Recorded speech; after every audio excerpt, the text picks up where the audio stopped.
ভাই আর ভাই বউ যদি বোনের শত্রু হতো, তাদের খারাপ চাইতো, ক্ষতি করতো, আর বোনটাও যদি খারাপ হতো, ওপেনে কখনো এত কিছু বলতো না, গোপনে ক্ষতি করে ফেলতো। আসসালামু আলাইকুম, আরও একটা পারিবারিক ভিডিওতে আপনাদের স্বাগত। তো শাস্ত্র কি বলে, চলুন আগে সেটা শুনে নেই। যারা খুব জোরে কথা বলে চিল্লাচিল্লি করে তারা বিপজ্জনক নয়, প্রকৃত বিপজ্জনক তো তারাও যারা কানে কানে ফিসফিস করে। মনে রাখবেন, খাবারে বিষ ঢেলে দিলেও তার ঔষধ আছে, কিন্তু কানের মধ্যে বিষ ঢেলে দিলে তার কোনো ঔষধ নেই। কি বুঝলেন? যারা সবার সামনে কথা বলে তারা কখনোই বিপজ্জনক না, ক্ষতিকারক না। যারা কানে কানে ফিস ফিস করে, যারা গোপনে কথা বলে, তারাই হচ্ছে সবচেয়ে ভয়ঙ্কর। তো পরিবার ছাড়া, সমাজ ছাড়া এই দুনিয়ায় কোনো মানুষ থাকতে পারে না। একা একা কোনো মানুষ জীবনযাপন করতে পারে না। 1 মাস, 2 মাস, 1 বছর, 5 বছর, 10 বছর যদি পরিবার থেকে বিচ্ছিন্ন হয়ে থাকে, তারপরেও কিন্তু সব শেষে সেই পরিবারের কাছেই ফিরে আসতে হবে। বলেছিলাম না একবার যে মোল্লার দৌড় মসজিদ পর্যন্ত? তো সেই হচ্ছে অবস্থা। যতই তালবাহানা করুক, যতই ছলচাতুরি করুক, শেষমেশ সেই বাড়িতেই আসতে হবে, সেই পরিবারের কাছে আসতে হবে, সেই পরিবারের কাছেই ধরা দিতে হবে। আসুন আপনাদের সাথে আরও কিছু গল্প বলি।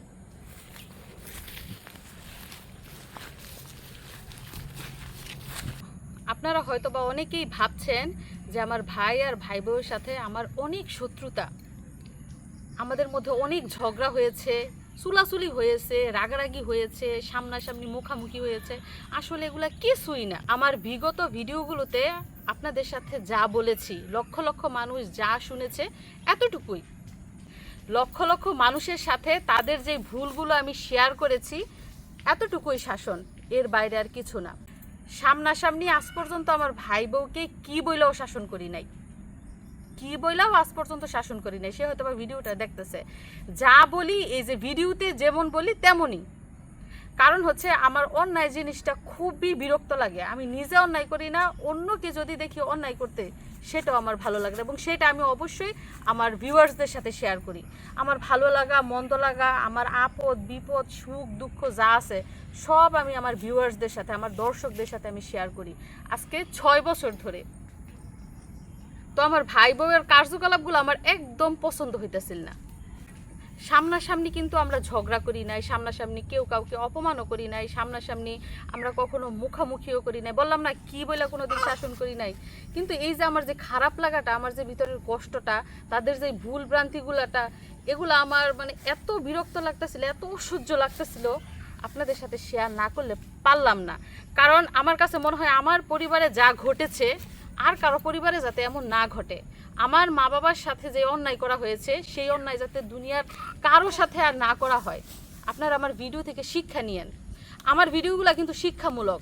আমি কোনো আজেবাজে কথাও বলি না, আজেবাজে ভিডিও বানাই না। যা বলি সব হচ্ছে চাল, কোনো সিডা না। একজন সৎ মানুষই কিন্তু উচ্চ গলায় কথা বলতে পারে। যার যে সৎ, যার সাহস আছে, যে ন্যায় অন্যায় বোঝে, সেই কিন্তু উচ্চ গলায় কথা বলতে পারে। আমার মধ্যে যদি কোনো দুর্বলতা থাকতো, আমার মধ্যে যদি কোনো অন্যায় থাকতো, আমি যদি কোনো ভুল করতাম, কোনো দোষ করতাম, তাহলে ওপেনলি সবার সামনে এত কিছু বলতে পারতাম? মানুষের সাথে শত্রুতা কিভাবে হয়? ওপেনে হয়? কখনোই না। গোপনীয়তা আমার মধ্যে নাই, কারণ আমি যেমন সলিড, আমার কথাও সলিড, আমার কাজও সলিড। কেউ যদি কারোর সাথে শত্রুতা করে, কারো ক্ষতি করতে চায়, তাহলে কিন্তু গোপনে করে ফেলে। এরকম আমার মতো ওপেনে কথা বলে না। আমি ওপেনে কথা বলি, তার মানে হচ্ছে আমি কারো ক্ষতি চাই না, কারোর সাথে আমার শত্রুতা নাই। এই সহজ জিনিসটা কেন আপনারা বোঝেন না? আপনারা হয়তো বুঝতেছেন কি শত্রুতা জানি, কি চুলাচুলি করছে মনে হয়, কি জ্বালা যন্ত্রণা, কি অশান্তি, কি নির্যাতন। আসলে কিচ্ছু না। নির্যাতনের শিকার হচ্ছে আমরা। নির্যাতনের শিকার কখনই আমার ভাই বউ না। সে যদি নির্যাতনের শিকার হতো, তাহলে আমার ভাইকে এভাবে ছিনিয়ে নিয়ে যেতে পারতো না। আমার ভাইয়ের বিয়ের আগে সে তার বোন, দুলা ভাই, ভাগিনা ছাড়া কিচ্ছু বুঝতো না। কিন্তু বিয়ের পরে তাকে স্বাধীনতা দেয়া হয়েছে, তাকে ছাড় দেয়া হয়েছে, তাকে ছেড়ে দেয়া হয়েছে, যেই কারণে তার বউ তাকে বশে আনতে পারছে। আমরা যদি তাকে ধরে রাখতাম, আমরা যদি তাকে স্বাধীনতা না দিতাম, আমরা যদি তাকে আগলে রাখতাম, সে কি কখনো তার বউয়ের বশে যেতে পারতো? আমরা তাকে স্বাধীনতা দিয়েছি বলেই তার বউ তাকে বশ করতে পেরেছে, এবং তাকে পুতুলের মতো যা ইচ্ছা তা করাচ্ছে, যা ইচ্ছা তা আদায় করে নিচ্ছে। এখানে আমাদের কোনো দোষও নাই, কোনো ষড়যন্ত্রও নাই। আমরা কারো খারাপও চাই না। বললাম না, যদি আমরা কারো খারাপ চাইতাম, কারো ক্ষতি চাইতাম, তাহলে গোপনে করে ফেলতাম। এরকম ওপেনলি লাখ লাখ মানুষের সামনে কিছু বলতাম না। একমাত্র ছেলেকে শখ করে বিয়ে করিয়েছে, বউকে বাড়ির সবাই মাথায় করে রেখেছে, এত আদর যত্ন করেছে, কখনো কাজের কথা বলে নাই, বাপের বাড়ি থেকে কি দিছে না দিছে কখনো প্রশ্নও তোলে নাই। এত স্বাধীনতা দিয়েছে, এত আদর করেছে, এত যত্ন করেছে, সেই মর্ম রাখলো না। আর আমি আমার ভাই বউকে কখনো ননাসের চোখে দেখি নাই, সবসময় বোনের চোখে দেখেছি। আমার ছোট বোনকে যেভাবে ভালোবেসেছি তাকেও সেভাবে ভালোবেসেছি। ছোট বোনের জন্য যদি একটা জামা আনতাম, তার জন্য একটা জামা আনতাম। আমার শ্বশুর বাড়িতে আসলে কত আপ্যায়ন করেছি, কি খাওয়াবো না খাওয়াবো, আমার সাথে সৌদি আরব নিয়ে কত কিছু দেখিয়েছি, কত জায়গা ঘুরিয়েছি, কত কিছু চিনিয়েছি। মক্কায় নিয়ে হজ করিয়েছি, মদিনায় নিয়েছি, কত জায়গা দেখিয়েছি। আমার সংসারে 6 মাস রেখে তাকে নিজের হাতে রান্না করে খাইয়েছি, কখনো বেড়েও খাওয়াই নাই। তার যতটুকু ইচ্ছা, যা ইচ্ছা সে নিজের হাতে নিয়ে খেয়েছে। পৃথিবীতে কোনো ননাস পাবেন যে তার ভাই বউকে এতটা যত্ন করেছে, এতটা মাথায় তুলে রেখেছে? আমি বেশি করেছি বলেই আমার দোষ বেশি। কথায় আছে না, যে করে বেশি তার বদনামও বেশি। আর আমার পরিবারের কথা কি বলবো, আমার মা বাবার মতো মানুষ হয় না। তারা তার ছেলেরকে যেমন স্বাধীনতা দিয়েছে, ছেলের বউকেও স্বাধীনতা দিয়েছে। যখন ইচ্ছা তখন বাপের বাড়ি বেড়াতে যেত, যখন ইচ্ছা তখন তার বাপের বাড়ি থেকে মেহমান আসতো, যতটুকু সম্ভব আপ্যায়ন করত। আব্বা বাজারে গেলে ছেলের বউকে জিজ্ঞেস করে যেত তার কি লাগবে, কি আনবে, কি খাবে, কি বাজার করবে। আর আমার মা তো রান্না বান্না করে সব রেডি করেই রাখতো। বউ তার মন মতো নিজের হাতে নিয়ে খাইতো। আমার মাও কখনো খাবার বেড়ে খাওয়াই নাই বউকে। তো এত আদর, এত যত্ন পাওয়া সত্ত্বেও তার মন ভরে নাই, তার গাল ভরে নাই, তার আরসাই রোগে ধরছে।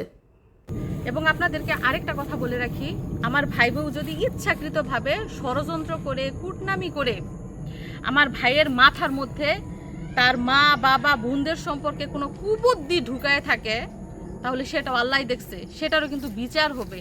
এবং সেই বিচার আল্লাহই করবে, কোনো মানুষ করবে না। তারও কিন্তু 2টা ভাই আছে, সেও কিন্তু ভবিষ্যতে ননাস হবে। তার মা বাবাও কিন্তু ভবিষ্যতে শ্বশুর শাশুড়ি হবে। সে যদি আমাদের সাথে অন্যায় করে থাকে, সেই ফল কিন্তু সে ভোগ করবে। বললাম না যে যার যার কর্মফল।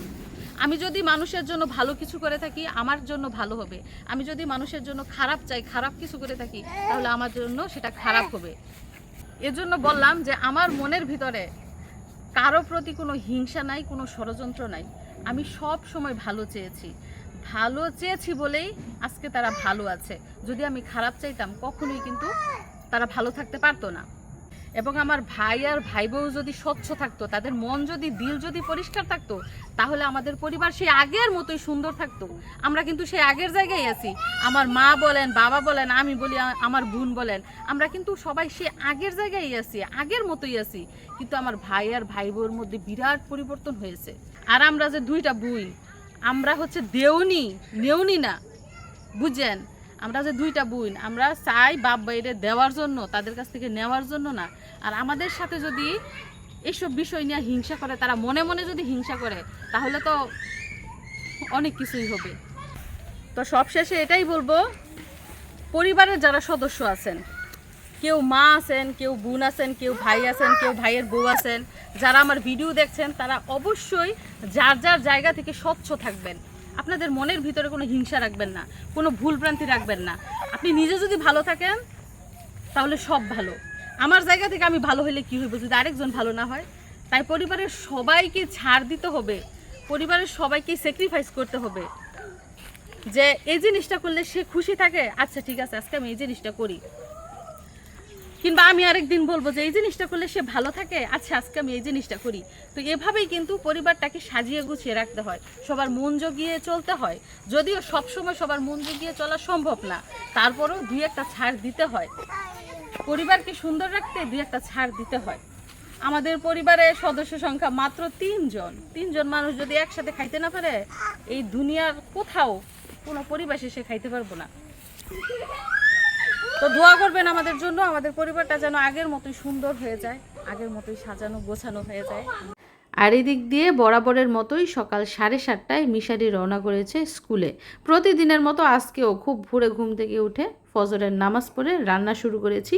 ছেলের জন্য টিফিন বানিয়েছি, ছেলেকে খাইয়ে রেডি করিয়ে টিফিন দিয়ে এখন পাঠাচ্ছি স্কুলে।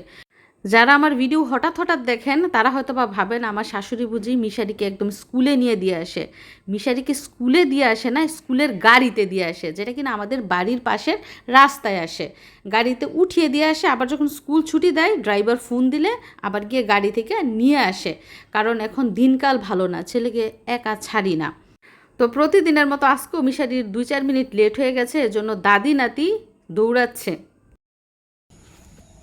তো আর একটা বিষয় হচ্ছে মিশরাতুল জাজাম এখনও ঘুমে। বলেছি না আপনাদের, মিশারি যখন স্কুলে যায় তখন সে ঘুমে থাকে, আবার যখন স্কুল থেকে আসে তখনও সে ঘুমে থাকে। কারণ তখন দুপুরের টাইমের ঘুম, এখন হচ্ছে সকালের ঘুম।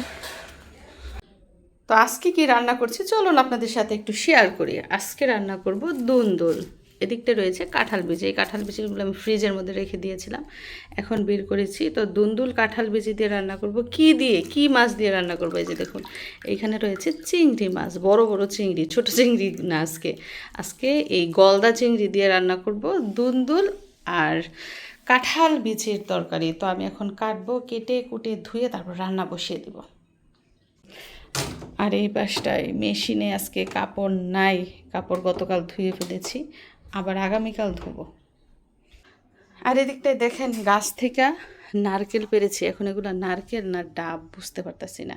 তো একটা নারকেল আমার যা কাটছে, কাটার পর দেখছে ভিতরে বাতি হয় নাই, মানে নারকেলের যে সাদা অংশ ওইটা বাতি না, লেওয়াই না, মানে একদম পাতলা। তো এখন এগুলার কি অবস্থা বুঝতে পারতেছি না। আমি ভাবছিলাম যে একদম পাকা নারকেল পরে এনে কেটে কোরাইয়া ফ্রিজের মধ্যে রাখবো, এখন তো দেখলাম যে কড়া নারকেল, তো কেটে ফেলতে হবে, কেটে কেটে খেয়ে ফেলতে হবে। বুবু যাও, দে দে, যাও বুবুর কাছে যাও। মানে মেয়ে বাইরে বেরোইতো, এই যে বৃষ্টি হয়েছে, প্যাক কাদা, এটার মধ্যে কীভাবে সে বাইরে বেরোইব? চাচা তো ভাইদের সাথে বলতেছি গিয়ে একটু খেললে আসতে, খেললো মনে করেন ব্যথা পায়, বাচ্চারা একসাথে খেললো ব্যথা পায়, দুপুর পরে ঘরে থাকেই না, বাইরে বেরোবে, ও হাঁটবে, প্যাকের মধ্যে হাঁটবো কীভাবে?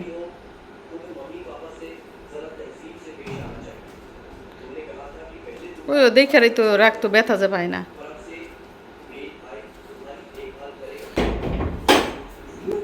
কি সিনেমা দেখতেছ? Korean drama. তো এই পাশটায় দেখুন দুন্দুল, কাঁঠাল বিচি আর আলু, একটা আলু দিয়েছি আমি একসাথে সুন্দর করে কেটে, তারপরে ধুয়েও নিয়েছি। দুন্দুলগুলো একদম কচি। আর এই পাশটায় মশলার মধ্যে চিংড়িও কষিয়ে নিয়েছি। চিংড়ি প্রথমে ভেজেছি, ভেজে তারপর এখন কষিয়ে নিয়েছি। এখন মশলার মধ্যে আমি তরকারিগুলো দিয়ে দিচ্ছি, মানে সবজিগুলো দিয়ে দিচ্ছি। গতকালকে বিরিয়ানি রান্না করেছি, আজকে রান্না করছি সবজি আর ডিম। ছেলে আর ছেলের দাদির জন্য ডিম রান্না করেছি, আর আমার জন্য সবজি। প্রতিদিন মাংস খেতে কিন্তু এমনি তো ভালো লাগে না, তাছাড়া গরমের মধ্যে পোলাও, বিরিয়ানি এগুলোও ভালো লাগে। আমার কাছে সবজি বেশি মজা, আর ভর্তার সবজি ধরে আমার কিছু লাগে না। তো খাওয়ার মধ্যে যে চিংড়ি মাছটা খাই, গুঁড়া মাছ খাই, আর ইলিশ মাছ। যাই হোক, সবজি মশলার মধ্যে দেওয়া শেষ, এখন কষানো হবে। দুন্দুল থেকে প্রচুর পানি ওঠে, আপনারা সবাই জানেন দুন্দুল তরুই থেকে পানি ওঠে, এবং সেই পানি দিয়েই কিন্তু তরকারি রান্না হয়ে যায়, আলাদা করে ঝোল দেওয়ার প্রয়োজন পড়ে না। তো রান্না হতে থাক। তো সৈতি দেখেন এর মধ্যে গোসল করে ফেলছে, গোসল করে মাথাটা তা আশ্রাইয়া সুন্দর রেডি হইতেছে। মানে ওর কাজই হয়েছে এখন এগুলা, ওর নিজের যত্ন নেয়া, সুন্দর করে সেজে গুজে থাকা, টাইম মতো গোসল করব, রূপচর্চা করব, মাথা আশ্রাইব, চুলের যত্ন নিব, এগুলোই হয়েছে এখন তার কাজ। শোনো আজকে কী রান্না করছি জানো? এটাও জানো না? দেখেন কি সংসারী মানুষ, কি রান্না করছে সেটাও জানে না। তাছাড়া কাঁঠাল বিচি খাও না তুমি? তোমার কাছে কাঁঠাল বিচির ভর্তা বেশি মজা লাগে নাকি শুটকি দিয়ে যে ভুনা করো ওইটা বেশি মজা লাগে? ভর্তা। তো আমি এখনো গোসল করি নাই, আমি করব একটু পরে। আজকে কারেন্ট নাই। তো ভাত রান্না শেষ, ডিমও রান্না শেষ, বাকি ছিল সবজির তরকারি। চলুন দেখি রান্না কেমন হলো। তো একটু ঝোল ঝোল রয়ে গেছে, কারণ দুন্দুলের মধ্যে কিন্তু প্রচুর পানি ওঠে, পানি শুকাইতে শুকাইতে কাহিল, তারপরেও পানি রয়ে গেছে। আর সবজির তরকারি ঝোল না হলে এমনি তো ভালো লাগে না। তো আমি চুলা বন্ধ করে দিয়েছি।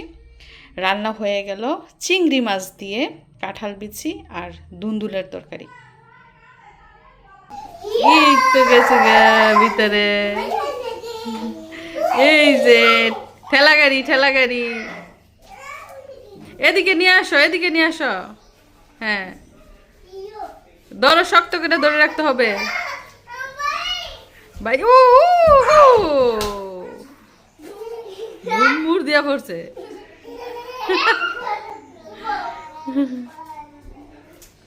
আবার বসো, আবার বসো। আল্লাহ, যে ধাক্কা দেয় সেই ভরে যায়।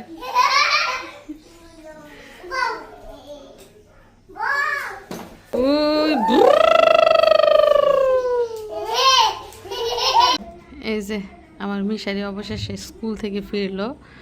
যাওয়ার সময় দেখেছে বৃষ্টি নাই, অথচ আসার সময় যে গুড়ি গুড়ি বৃষ্টি হয়েছে, উঠান ভিজা। কেমন গেল আজকে দিনটা তোমার? ভালো, মাশাআল্লাহ।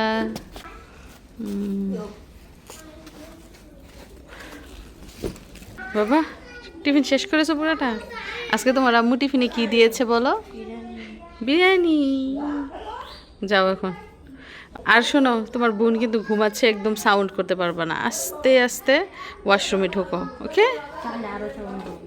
আরো সাউন্ড করবো, দেখছি কি পাজি।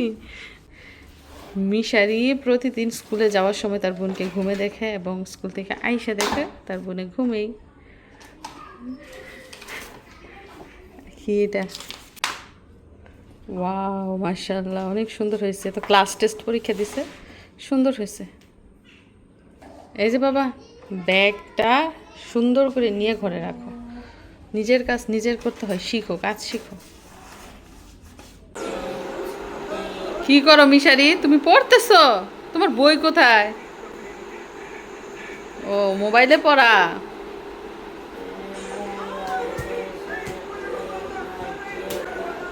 আরেকজনে নাচতেছে এই রুমে তো ওই রুমে, ওই রুমে তো ওই রুমে। মিশারি পড়তেছে, শিট দিছে মোবাইলের মধ্যে, হোয়াটসঅ্যাপে শিট দিছে, ওইটা দিছি পড়ার জন্য। কি মামা, কি করবা এটা? দেখছেন নি, ব্রাজিলের জার্সি না আমার হাতে দিছে। খেলা শেষ, তুমি ব্রাজিলের জার্সি দিয়ে কি করবা?